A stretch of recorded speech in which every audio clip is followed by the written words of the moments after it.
kuwa 17 Mata 2025 ni umunsi w'107 mu minsi ugize umwaka. Ni umunsi mpuzamahanga wo kumenyekanisha indwara ya hemofili itera kuva cyane kwa kutavura kw'amaraso. Ibi ni bimwe mu byaranze uwo munsi mu mateka. Mu 1994 leta y'abicanyi yashyizeho ba prefe bashya bagomba kwihutisha jenoside yakorerwaga abatutsi muri za prefecture. Mu 1994 kandi abatutsi benshi biciwe ku cyaro cyo ku Muhima hafi y'akagari ka Rugengo.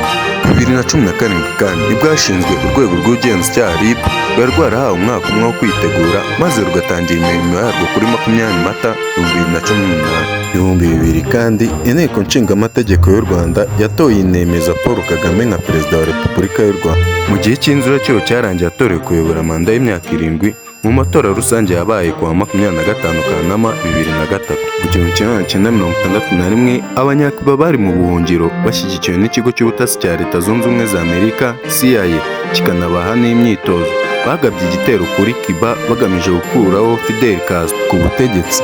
Hari n'ibyabaye mu muziki. 1982 Africa Bambaataa and Sonic Force basohoye Planet Rock, indirimbo ya gatatu ya hip hop ivanze na electronic yageze kuri Billboard nyuma ya Rappers Delight ya Sugar Hill Gang na The Breaks ya Curtis Blow. Hari n'abavutse kuri iyi tariki. Mu 1925 havutse Bené Mouawad wabaye perezida wa Libani nibwo yavutse. Mu 1984 havutse uwo bita Rafael Paladina utoza ikipe ya Fiorentina mu Butaliyani. Hari n'abapfuye kuri iyi tariki.